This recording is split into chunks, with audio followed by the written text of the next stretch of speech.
2022. The president's daughter apologized to her supporters amid calls for her to file a certificate of candidacy for the country's top post. Sapagkat nang mag-withdraw si Pangulong Duterte ng kanyang sa political retirement, lumakas ang aming paniniwala na tatakbo si Mayor. Senator Bato de la Rosa makes a surprise filing as the presidential bet under PDP laban. Pero this is a party decision. This is not personal decision. Kasi kung ako lang ang masusunod, kung papatakbuhin nila ako, tatakbo pa rin ako. The last of the presidential candidates, supposedly the last, have filed their COCs today. But in a crowded race to become the next president, some say the next few weeks will still prove that nothing yet is final. Will Filipino voters see more spins in the candidates' political playbooks? We discuss in this episode of The Chiefs.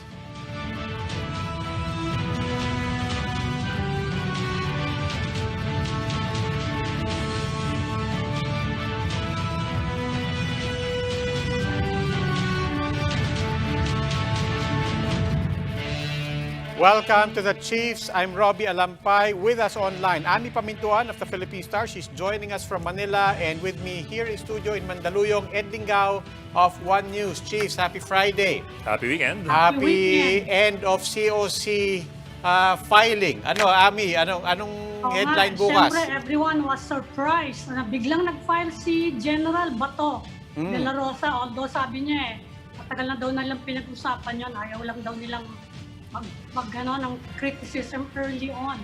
Matagal na daw siyang in-alert. But of course, everyone thinks na he's just a seat warmer for another candidate. Yeah, kasi some people, what the big story is not what happened, but what didn't happen, at least so far, which is SARA Duterte. All that run-up, all the suspense, all the supposed appearances of even lookalikes. And supporters, biglang walang dumating. But before we get to our first, we will be talking a lot of politics tonight. Another big surprise, I presume that will make it to the front pages also. Maria Ressa winning the Nobel Peace Prize along with a Russian journalist recognized by the Nobel Peace Prize Committee for her work defending and promoting press freedom. So that came as sort of a jolt also. I mean, in just the past couple of hours, that's really dominated a lot of conversation on social media and on media. Well, he tracked nag-Time Person of the Year na siya. Nag-Time Person, but the Nobel Peace Prize was really something. We knew if she was nominated, but really something that it also puts the administration in an awkward position because certainly, as a lot of people pointed out, I mean, that really is at the center of why Maria Ressa was recognized for her advocacy and her work. But tonight, we talk about politics. That was not politics, but this, we begin tonight with talking about one of the biggest storylines this week and one of the biggest storylines in the coming months. We have with us the spokesperson for Vice President Leni Robredo, Attorney Barry Gutierrez. Attorney Barry, welcome to the big story. To the Chiefs, sorry, I keep making this mistake. To the Chiefs. That also happens to me. Good evening, During the Robbie. big story. Good evening, Ed. Good evening, Ami. Pleasure to be here on the Chiefs. Attorney Barry, ano ba spelling ng fuchsia? Ano sa Tagalog ang pink? Pink na lang. Rosas? Di ba rosas ang Tagalog? Pink na lang para madali. But I want to start, Attorney. Kasi sinabi ni Vice President Leni Robredo, sabi niya, ipaglalaban ko kayo hanggang dulo. Now, we also said that she has taken on the leadership and on the advocacy of trying to go for a unity ticket. She said, obviously, kung united tayo, mas malaki ang chances natin.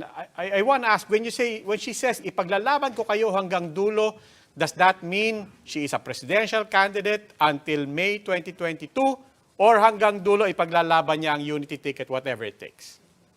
Well, at this point, it means that she will hold to what she said before when she promised that if it came to the point when that she would decide to run for the presidency, wala nang mga pakeme-keme pa, wala pang aatras, walang substitution, ilalaban niya to hanggang sa dulo, 'di ba? Hanggang sa manalo.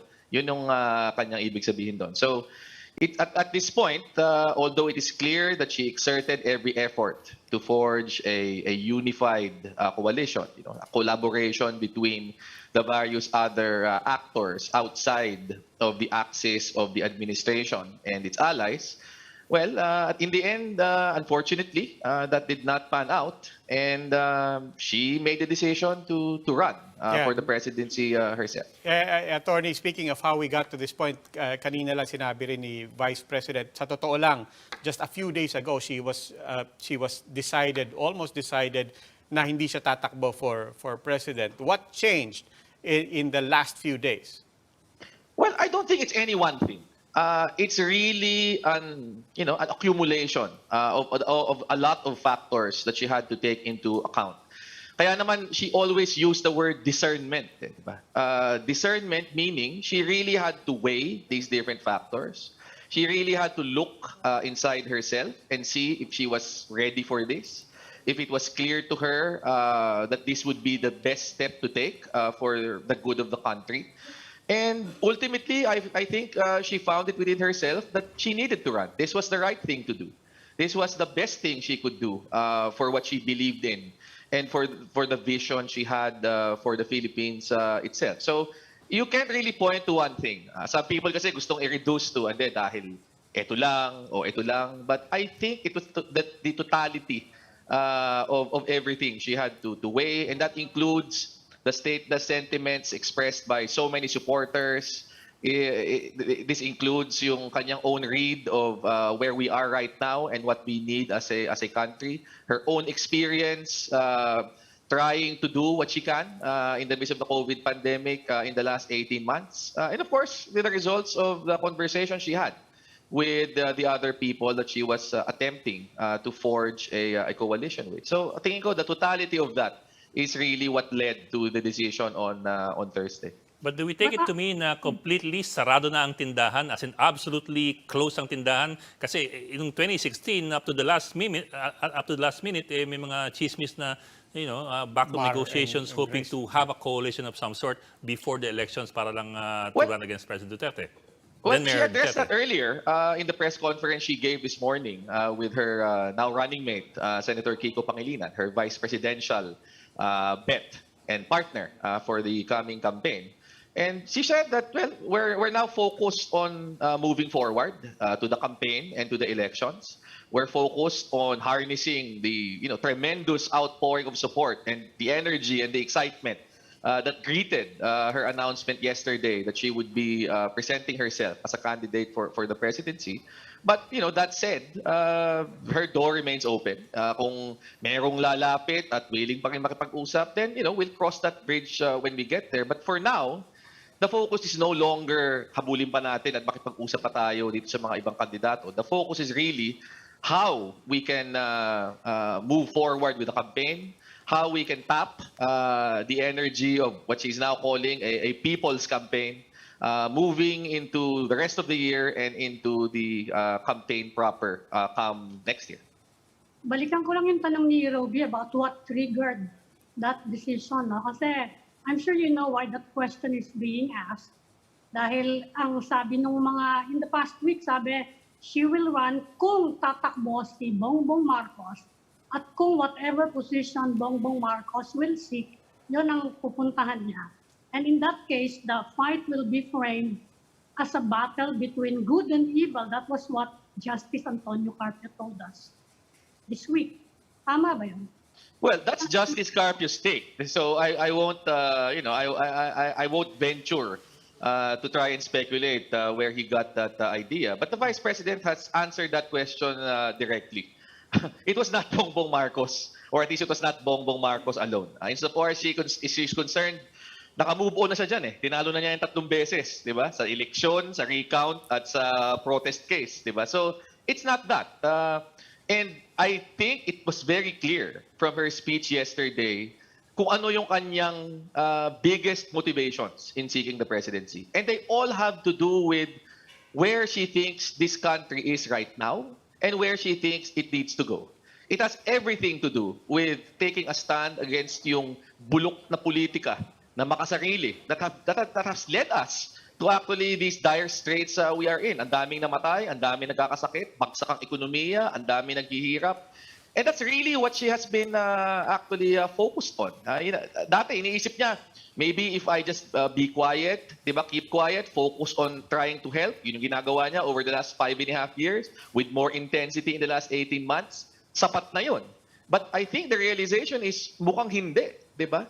At the end of the day, there has to be a leader who will stand up for this. We can't just work within our own individual spheres. You have to step up. And I think that was the difficult realization that she had to get to throughout yung process of discernment. And I think that's the sacrifice that she realized she had to make. She and yung kanyang pamilya at yung mga taong malalapit sa kanya. Because definitely, I have been with her since 2016.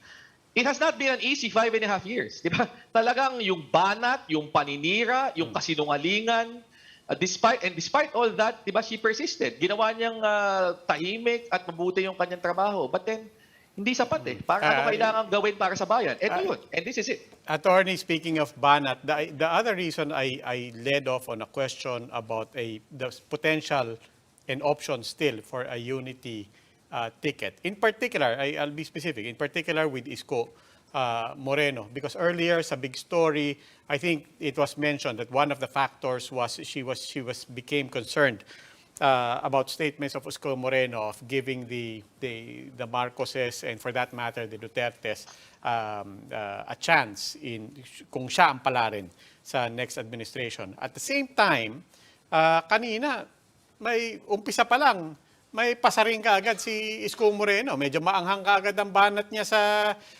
kay Vice President Leni Robredo. He called her dilawan.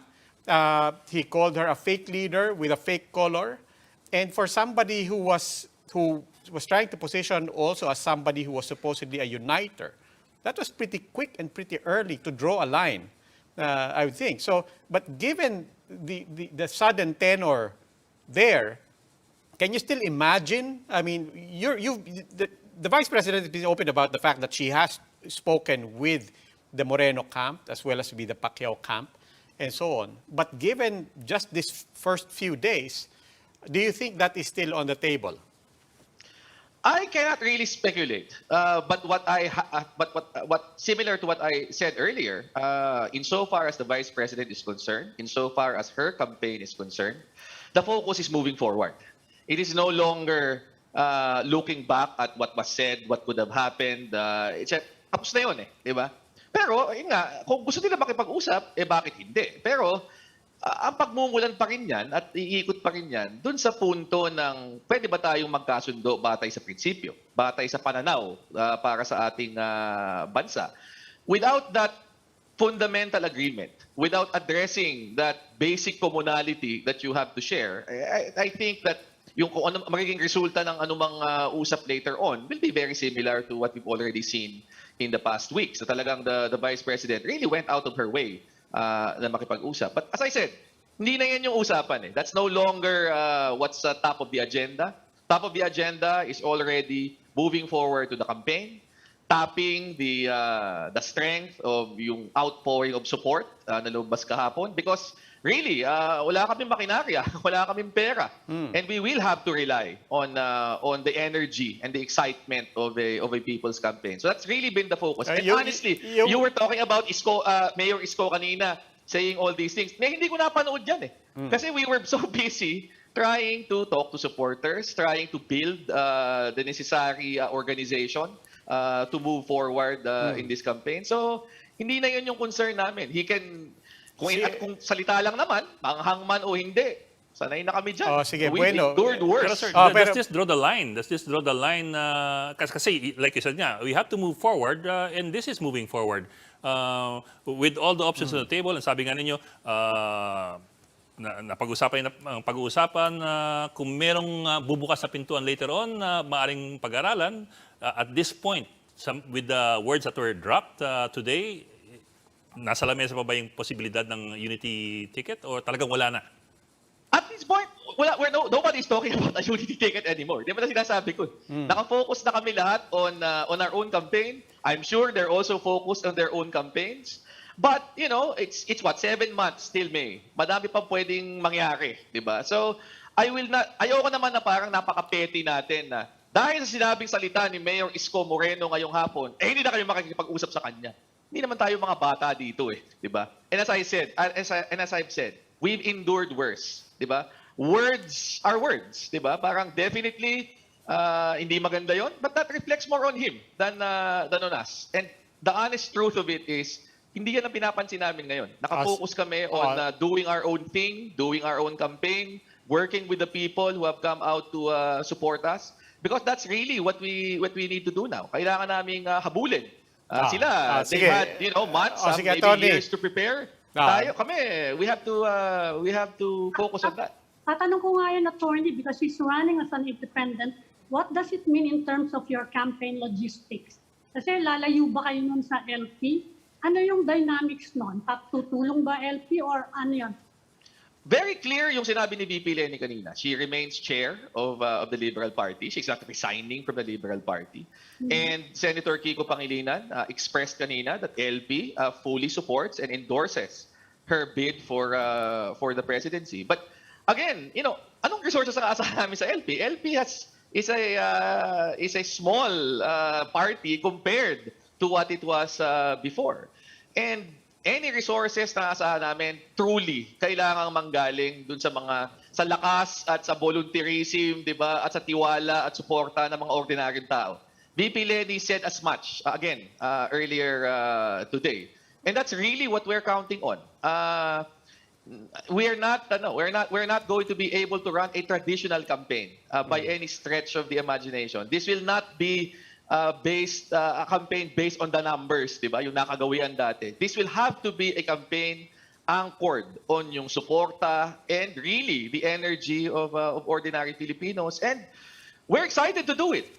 Excited kami, frankly. The mood is upbeat. The mood is, very positive because it's probably the kind of campaign that reflects who Leni Robredo is as both a leader and a person. Isang tao na talagang grassroots ang pinanggalingan. Isang tao na hindi talaga gumagawa ng bagay in a conventional way. Isang tao na ang lakas, yung kanyang dikit sa mga ordinaryong mamamayan at yung kanyang capacity to actually harness support from different quarters. Attorney, kahapon kausap namin si Justice Carpio, convener of Isang Bayan, as we know. And yesterday, of course, everybody on the Leni Robredo camp was understandably on a high kasi talaga namang kita mo bumulusok yung sa social media, yung kulay pink, and so on. But we asked Justice Carpio, what would you caution your own supporters against? And he said, we have to remind each other na baka tayo lang yung nagkakakitaan sa social media. And we have to find a way to get beyond our box, our communities, and make sure na umaabot tayo sa baba. No? How do you intend to do that? How do you see yourself, the campaign, going particularly in that direction? Not just yung mga nasa labas social media, nasa labas ng mga traditional supporters ng Liberal Party, but even down to the grassroots, and for that matter, maybe even to the supporters of President Duterte. And the Marcoses, for that matter. Let me just make one thing clear. A lot of the supporters who came out yesterday, di ba, to express yung kanilang very positive reactions to the declaration of the Vice President, and who use the color pink to demonstrate that support. Hindi yan ito yung traditional LP members or even supporters ng LP. There were a lot of new faces, there were a lot of new names, there were a lot of new people na nag-express ng ganong support. And so that's a good start as far as we're concerned.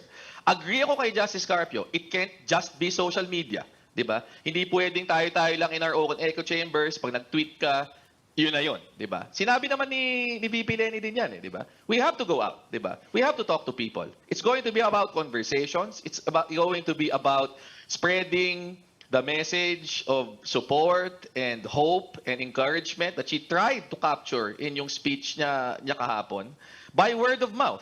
Some of it is going to be on social media, and that's particularly going to be unavoidable given that we're still in a pandemic.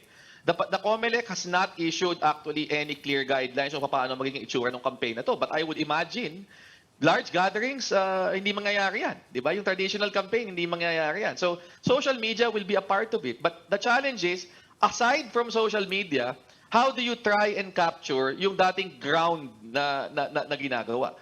Maybe through town halls on Zoom, maybe through talagang actual na kausap, di ba? Encouraging your supporters to talk to people in their neighborhoods, their communities, their own families. So, yan yung mga bagay na ini-explore namin.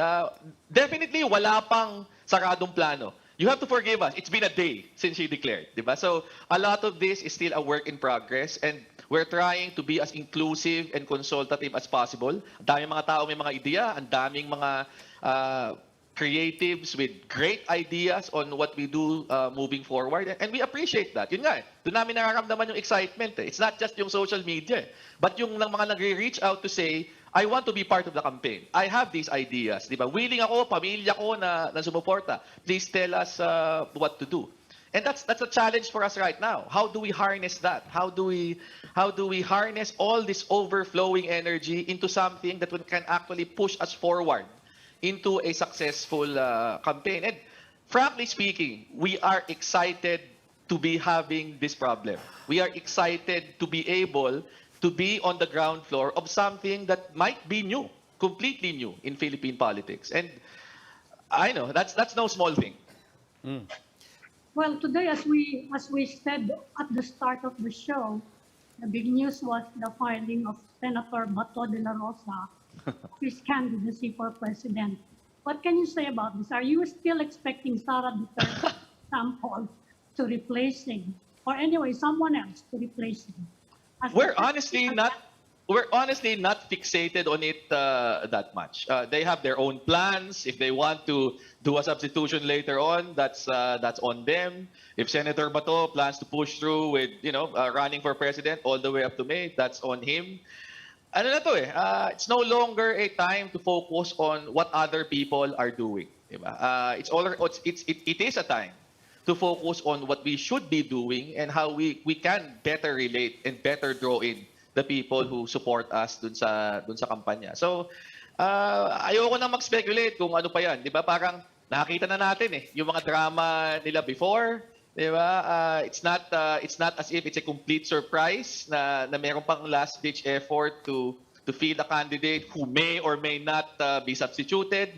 But, frankly, it's no longer our concern, quite honestly. Pero siyempre, isipin nyo, who will be your main contender in the administration? At this point, sino yun? Sino yung nakikita nyo?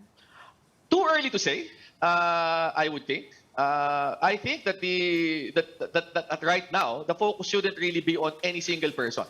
There's such a wide field.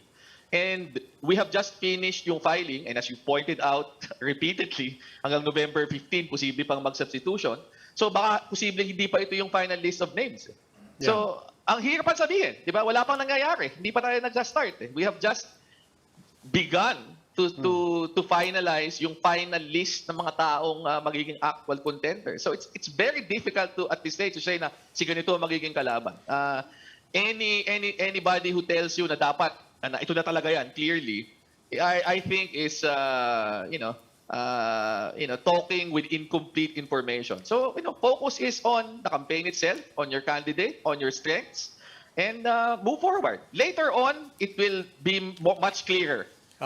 When the alignments become more defined, when the strengths of each candidate come to the fore, at pas nakilala na natin lahat, then we can probably come to a better understanding kung sino talaga yung dapat na i-consider as a main rival.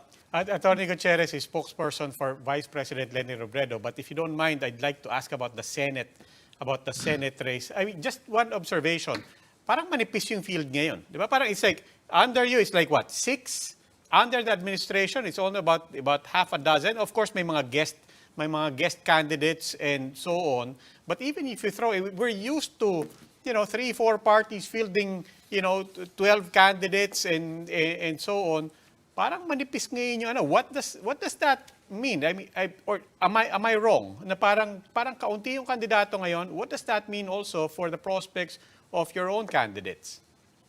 Well, I mean naman, we have always, at least insofar as Vice President Leni's leadership is concerned, she has always tried to pick members of a slate anchored on, well, quality, diba, rather than quantity. And we're confident that the 5 names she announced earlier as the initial slate, si Senator Risa, si Senator Sani, si Senator Laila, and then dinagdag si Attorney Chel and former Congressman Teddy Bagilat.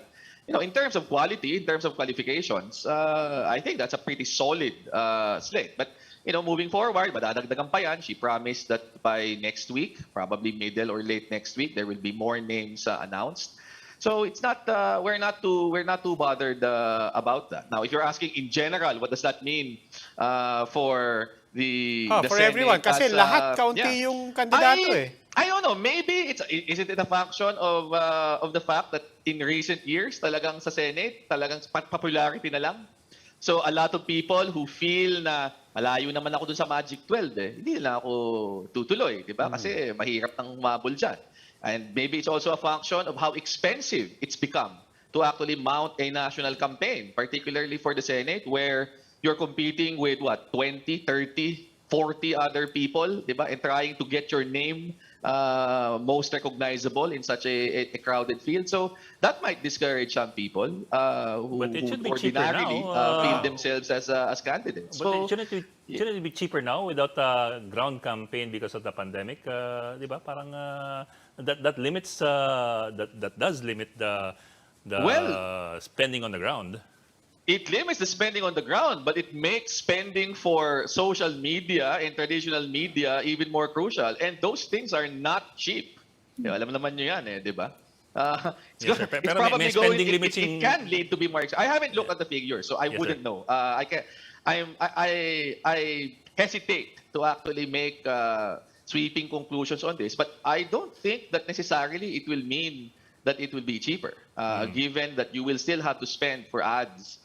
And these things are not cheap by any stretch of the imagination, which is unfortunate. Kasi ang nangyayari, we see people who get elected na popular to begin with or have the money to actually get their names out there rather than people who are actually qualified, competent, magaling, diba, nasa tama ang puso, yung mga matitino at mahusay na kandidato in the words of the Vice President. But that's the reality. But despite that reality, ang tinaya namin dito with the 5 candidates that she announced earlier today, ito yung mga kandidato that we can proud to say will be good leaders. Matino at mahusay at kung mahahalal, hindi ipapahiya at maglilingkod ng tapat sa ating bansa. Tony, Will you baliw ko lang yan, also no? be supporting local candidates and party list groups? Well, that's a conversation that will happen siguro in the next few days or probably more realistically weeks. As I said, kahapon lang nag-declare si VP Leni. But again, at binanggit ko na rin to in other conversations, this is not going to be a traditional campaign by any means. So yung conventional wisdom na you're running for president, dapat meron kang kandidato sa lahat ng mga munisipyo, sa lahat ng mga probinsya, I don't think that will necessarily dictate how the campaign will be run. Especially if ang inaasahan mo talaga, people's campaign. Ordinary people will do the campaigning. They will be the ones to step out. They will be the ones to get your message out there. And that's what's so exciting about it. It's new ground. And this is what I will add. It comes with with less baggage, diba? One of the things that I think sinasabi ng madami mga observers before, well, para manalo kang presidente, you have to court the favor of so many vested interests, political elites, di ba? So that when you become president, minsan, ang dami mo na masyadong utang na loob, di ba? Sa lahat ng mga taong tumulong sa'yo. But in this particular case, if you're starting fresh, if you're starting from the ground with just the support of ordinary Filipinos, hindi yung mga entrenched ng mga political elites, don't you have more room to actually do what needs to be done? If to do you what become- is right instead of what is If you become president. transactional? If you become president, I agree. I mean, Of if you become course, president, of course, but in the if you meantime, become president. yeah, but Of that's course. why yun yung tanong ng mga tao. I mean, and really, that's the narrative na I think Isko Moreno is trying to put forth, di ba? Parang they keep hammering on, we're ahead in the numbers, kami ang winnable. Now, despite that, one of the factors that Filipinos do know, not discounting everything that you've said, is really that, the symbiotic relationship between a national campaign and local politicians who have machinery, who alam yung galawan sa at their respective territories. It will remain, I would imagine, a real, gaya nga sabi nyo, you're starting with walang makinarya and so on. Who do you count on? Yes, you can count on people, but people jaded, I will grant, jaded Filipinos are still asking, kahit galit ako dyan sa palakad ng politika dito, kaya nyo bang lakarin yung politika dito? Well, Leni Robredo has made a career out of breaking conventional political expectations. When she ran for Congress, sabi ng mga tao, hindi ka mananalo with the support of the mayors. Nanalo siya. Diba? When she ran for president, di ka mananalo, vice president, di ka mananalo starting from 1%. Nanalo siya, starting from 1%. Ngayon, sinasabi sa amin, hindi kayo mananalo kung wala kayong mga politiko at mga tao lang, ordinaryong tao lang ang sumusuporta sa inyo. Let's see, di ba? Ako, frankly, Robbie, at in the end, you may be proven right, and the People's Campaign will not be enough. But what outcome would you rather have? Isang outcome na isang tao lumaban anchored on the strength of a people's campaign, hindi umasa sa pera, hindi umasa sa makinarya, o nanalo? O isang outcome na ang nanalo, yung trapo pa rin na makinarya at pera ang inasahan? Honestly, what gives you more hope? No, Isn't honestly, it the first option? I think that's easy for... And that is my point. Yeah. Diba? We are going to try to do it. Ngayon, we may fail, but we will try to do it. Yeah. Diba? We will give it our best shot because I think we owe it not just to ourselves, I think we owe it to our nation to do it. Ayoko kasi yung conventional wisdom has brought us where? Yes. Traditional politics has brought us where? Yes, Here, but Attorney where we are right Barry, now. And maybe that's the step that we need to take to break away from that. But Attorney Barry, I mean, even by the example of the vice presidential win of Leni Robredo, that itself, some people will say, was proof of concept of the necessity of machinery and of the traditional politics. Because, yes, she started from 1%, but she was the administration candidate when she ran. And precisely, people said when she ran, that was what was going for her, really. There were people, of course, at the community levels that supported her, but the reality is she is a product of that same, she cannot discount the fact that she is a product of that same machinery that had to be activated and engaged for her as well. That included machineries on the ground with local politicians having to get on board, given the power of the incumbents and the administration. I think, first of all, let me say that's an extremely cynical take on how the Vice President won the 2016 elections. And I think that it is actually quite incomplete. If machinery was a deciding factor, then her running mate should also have won. But the clear fact is, there was something about her, there was something about the campaign she ran, there was something about the support outside of the traditional machineries that were actually crucial in pushing her past that finish line. Compare her machinery and her resources nung panahon na yon sa machinery at resources ni Bongbong Marcos, who actually started out higher in the surveys. Di ba? And yet siyang nanalo. So ako, I know, we can debate this to death here, di ba? And I would have to agree, di ba? There's a certain refreshing thing about your cynicism about Philippine politics. But honestly, kahapon, I saw something that made me hopeful that we could still transform politics in this country, di ba? And I will hold on to that hope as the core foundation for the campaign na gagawin ni VP Leni moving forward into May 2022. And para sa akin, jaded political observer and participant that I am, that is something new. And I think that a lot of people feel the same way. And, I hope that we can pull it off. Okay. Attorney Barry Gutierrez, spokesperson for the Vice President and for presidential candidate Leni Robredo. May I just also say, madalas pa tayo mag-uusap, obviously, in the next few months. And may I just say, mas masaya kang kausap na malinaw na kandidato yung kliyente mo. Honestly, di ba? There was such a huge sense of relief nung lumabas na yung desisyon. Di ba? We can stop dancing around kung ano pa magiging desisyon na kasi nandyan natin. And I think that was also the sense of a lot of the people who waited months for her to make that decision. Hindi na umiilag si Barry Gutierrez. Wala na pong patumpik-tumpik. Maraming salamat. We look forward to speaking with you Thank you, again. sir. Maraming salamat, Attorney. Bye guys, always a pleasure to be here. Ingat lagi. We will need to take a break. Please stay with us. The Chiefs will be right back.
Welcome back to the Chiefs here on One News, and now joining us is political strategist Earl PARREñO. He's also the author of the unauthorized biography of President Duterte, Beyond Will and Power. Earl, maraming salamat for joining us tonight, and welcome to the Chiefs.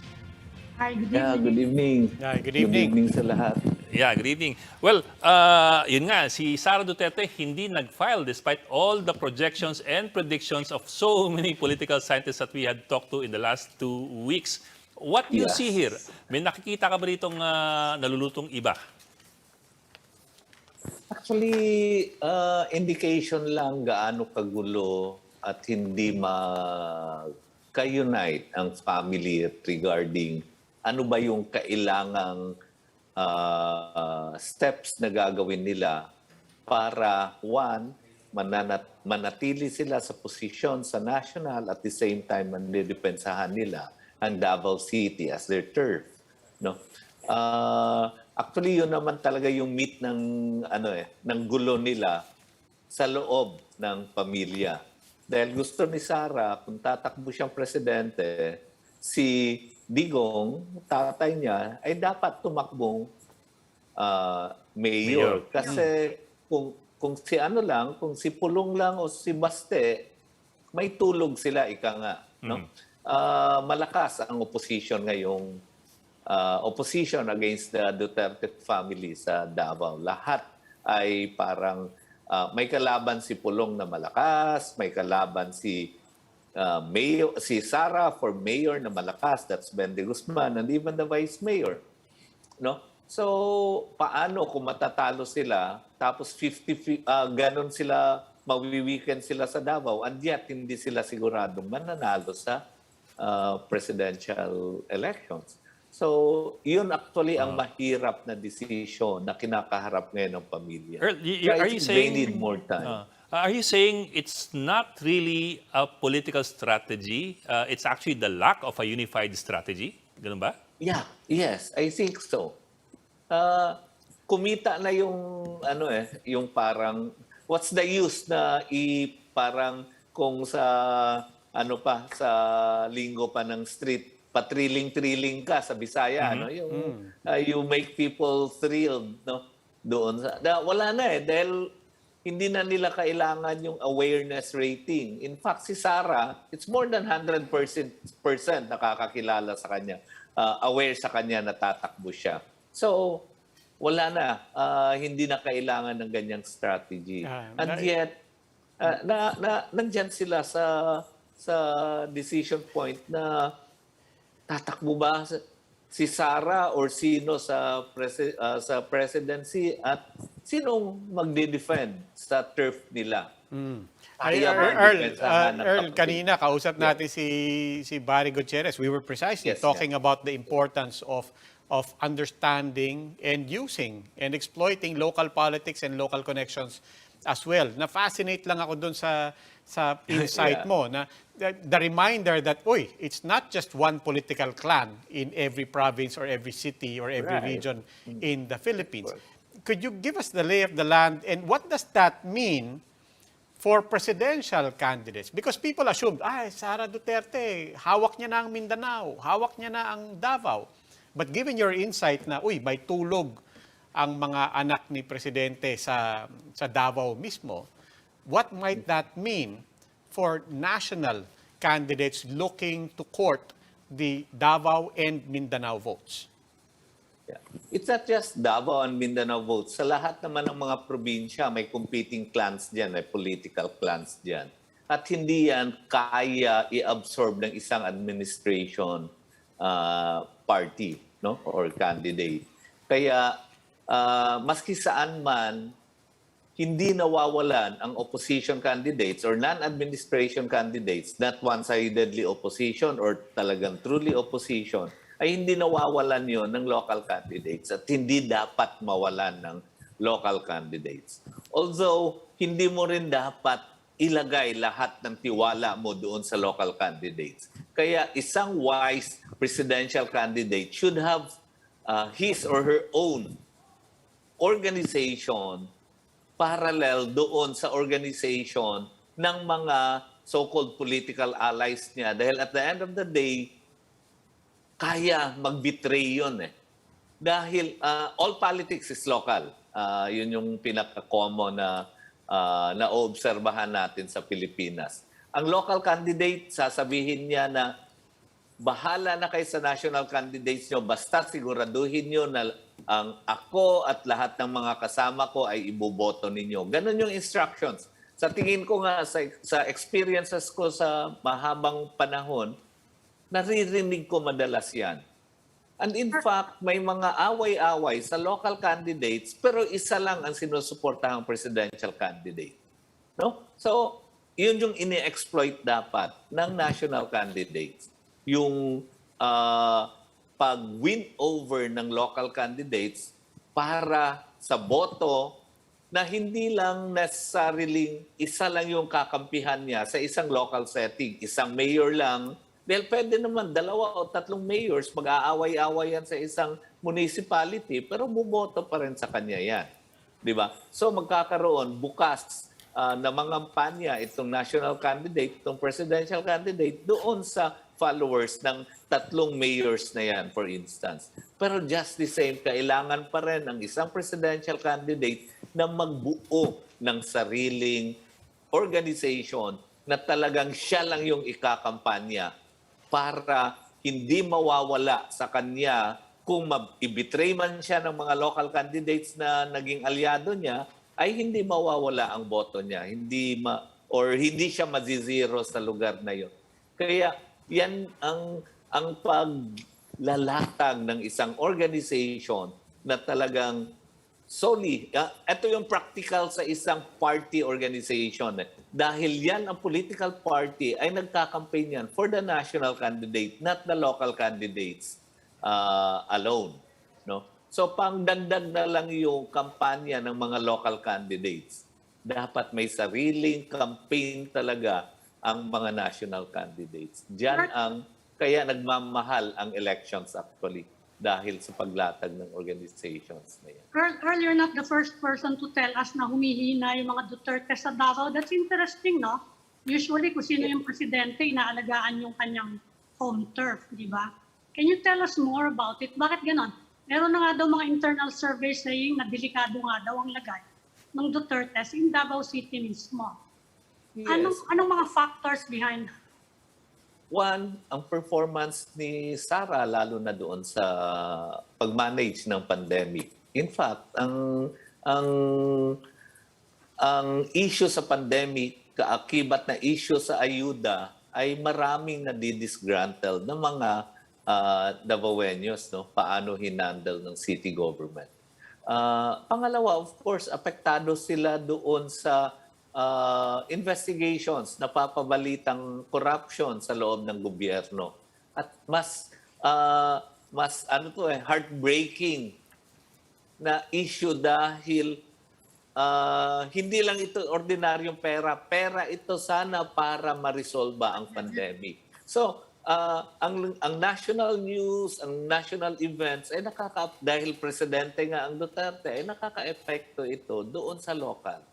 So, parang nag-aanuhan, nagre-reinforcean itong mga issues na to. Kaya yung parang rating nila, yung perception ng mga tao sa kanila, sa karamihan sa Davao ay bumababa. Then lastly, iba ang leadership style ni SARA, i-compare mo sa tatay niya.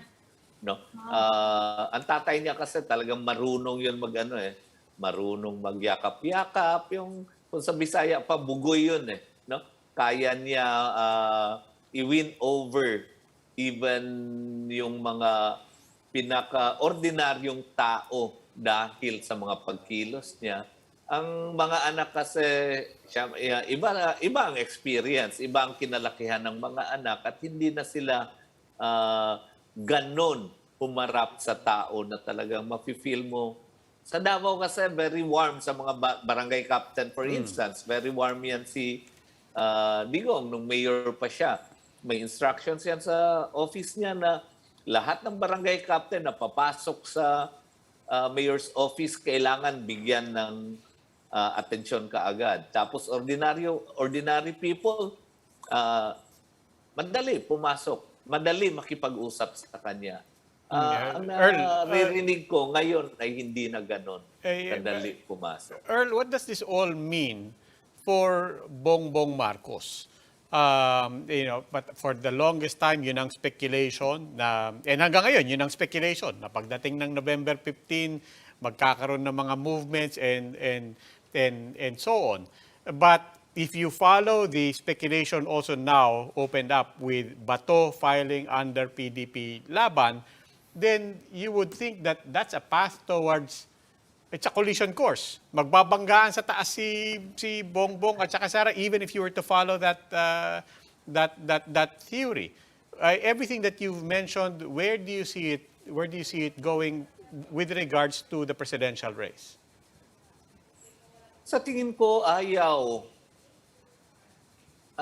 Based lang sa nababalitaan ko, ayaw ni Digong na ang tatakbo ay, ang magiging tandem ay Sara Duterte, Bongbong Marcos. Ayaw niya yan. For at least two reasons. First, magnanaro ang target Duterte Marcos isang slate, mananaro down ang target ng opposition doon sa kanilang dalawa. No? So, gusto niya na maghiwalay para hindi mapupuruhan si Sara sa mga criticisms. Halimbawa, yung mga martial babies and even some of the millennials na opposition ay sino bang i-prioritize sa criticism between Sara and Marcos, Bongbong? Sa tingin nila, ay mas ipra-prioritize sa criticism ang target ay si Bongbong, not Sara. So medyo malilibre si Sara. Kaya yun yung parang isa sa mga reasons na ayaw nila pumasok talaga si maging vice ni Sara si Bongbong. Pero on the other hand, kung titignan mo, no love lost. Doon sa libro ko, actually, ang inano ko doon, ni-stress ko doon, isa sa mga passages ko doon ay may kinalaman doon sa decision na hindi suportahan ng Nationalista Party si Vicente Duterte kaya natalo ito. May kinalaman si Ferdinand Marcos niyan. Kaya actually namatay ang tatay ni Digong dahil doon sa sama ng loob na yon, no? Na trinaydor siya ng Nationalista Party. At ang leader ng Nationalista Party ay si Ferdinand Marcos. Yeah. So may ganyan yung may ganyang mga But resentment. Earl, what does one make of all the love declarations made by President Duterte for Bongbong Marcos in the last 5 years? Anong 2016? 2015 pa nga eh. Sa totoo lang, parang liniligawan niya yon, no? Dahil galing siyang south eh.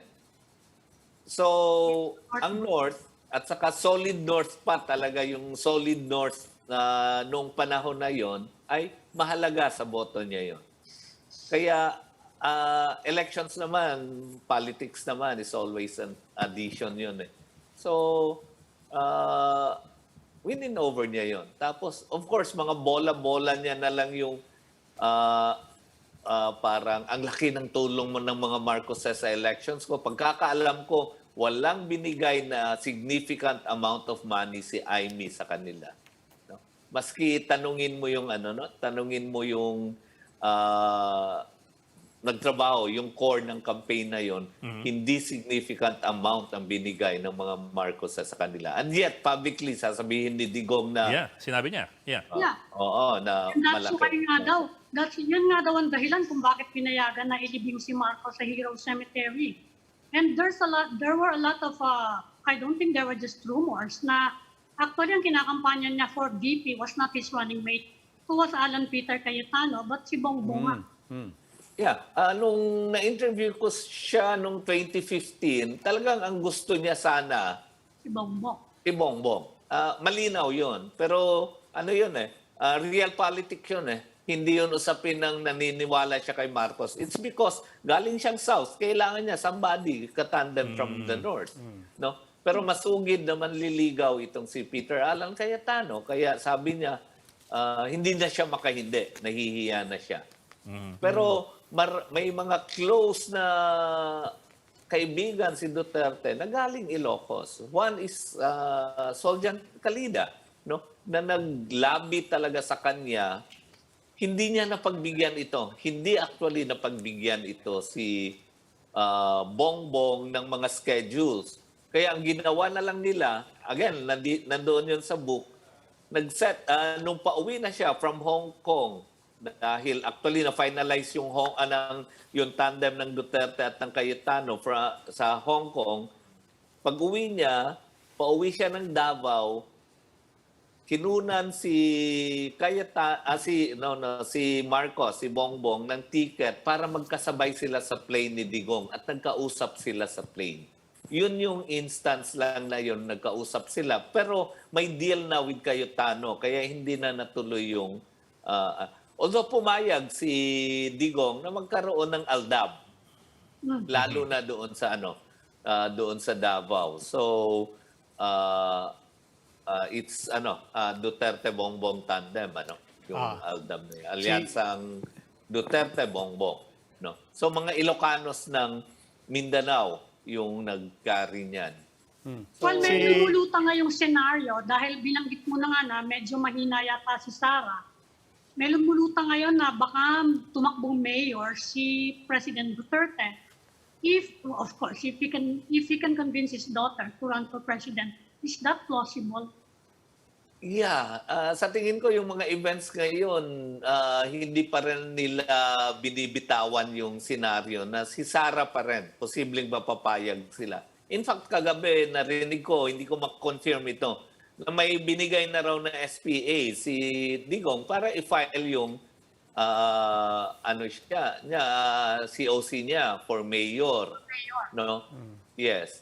Pero sa ganyan senaryo, pero of course, senaryo ito, pwede naman mag-withdraw pa rin si SARA, so mag-substitute si Digong as mayor, then si SARA mag-substitute kay, let's say, kay Bato. No? natawa nga ako sa suot ni Bato kanina eh. Red, the color na jacket, the color of PDP, 'di ba? Tapos nung yung tinanggal niya yung jacket niya, green, the color of SARA. Parang may meaning ba to? Symbol ba ito? Sadya ba ito? I don't know, no? Pero what do we make of all this talk na hindi kabate ni SARA, si Bongo at yung grupo ng PDP Laban Kusi faction? Hindi kapatid. Kasundo niya ba si Bongo? Yung grupo ni Bongo at yung Kusi faction ng PDP. Kasundo ba ni Sara Duterte to? Kasi there's been a lot of talk na hindi niya masyadong kasundo ang grupo, kaya ayaw niyang sumali sa PDP. Si Bongo, hindi niya kasundo yun, for sure. Pero may mga cabinet members, no, kasama na si Kusi na gusto si Sara patakbuhin. Originally, gusto ng grupo na yon, malaking chunk ng grupo na yon, na Bongo Duterte. Ngayon, dahil parang bumubunggo yon doon sa Sara, no? Sara at sino man na vice ni Sara, parang nag-isip sila na pwede naman siguro si Bongo ang ipasok as vice, no? So, mga ganyan, hindi usapin ng parang ayaw ni Sara niyan, kundi paano lang yung positioning ng mga supporters ni Sara at the same time yung mga supporters ni Bongo na parang parang mapuruhan ang isa na parang totally mawala doon sa grupo na yan, sa organization na yan. So they're trying to manage yung mga conflicts between Bongo supporters and Sara supporters. Earl, dahil magkaiba talaga yan. Mr. Parreño, we're almost out of time. We'll have time just for, if you'll allow me, just one final question. But before that, marami po, padalas po banggitin ni Earl Parreño, that book.